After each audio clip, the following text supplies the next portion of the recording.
এ কি কাণ্ড! এসব আবার কি শোনা যাচ্ছে? নায়িকা মাহিয়া মাহিকে নাকি দুটো গাড়ি ও ফ্ল্যাট কিনে দিয়েছেন জাজ মাল্টিমিডিয়ার কর্ণধার আব্দুল আজিজ। কিন্তু কেন?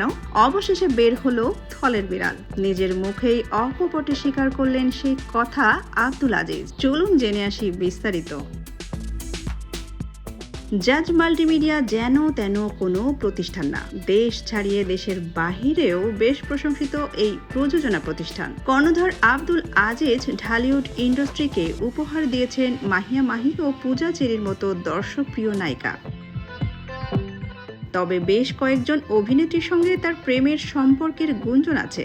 সম্প্রতি এ বিষয় নিয়ে দেশের একটি গণমাধ্যমের সাথে খোলামেলা কথা বলেছেন প্রভাবশালী এই প্রযোজক।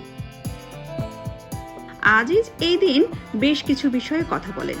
এর মধ্যে অভিনেত্রী মাহির সঙ্গে তার প্রেমের বিষয়ে তিনি বলেন, অভিনেত্রীকে তিনি দুটো গাড়ি ও ফ্ল্যাট কিনে দিয়েছিলেন। তবে এই সময় উপস্থাপক মাহির সঙ্গে তার প্রেমের বিষয়টি জানতে চাইলে তিনি বলেন, বিষয়টি নিয়ে এখন আর কথা না বলাই ঠিক। সবার ব্যক্তিগত জীবন আছে, তারও সংসার রয়েছে। এসব বিষয় নতুন করে সামনে এলে দুজনেরই ব্যক্তিগত জীবন বিব্রত হবে। তাই এ বিষয়ে এখন কেউ প্রশ্ন না করলেই ভালো। প্রযোজনা প্রতিষ্ঠান জাজ মাল্টিমিডিয়ার হাত ধরেই ঢালিউডে নাম লিখিয়েছিলেন মাহি। উপহার দিয়েছিলেন ভালোবাসার রং, অগ্নি ও অগ্নি 2 মতো ব্যবসা সফল সিনেমা।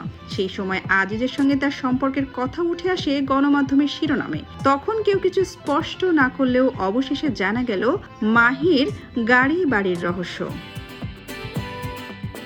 সোনিয়া খান, খবর সংযোগ।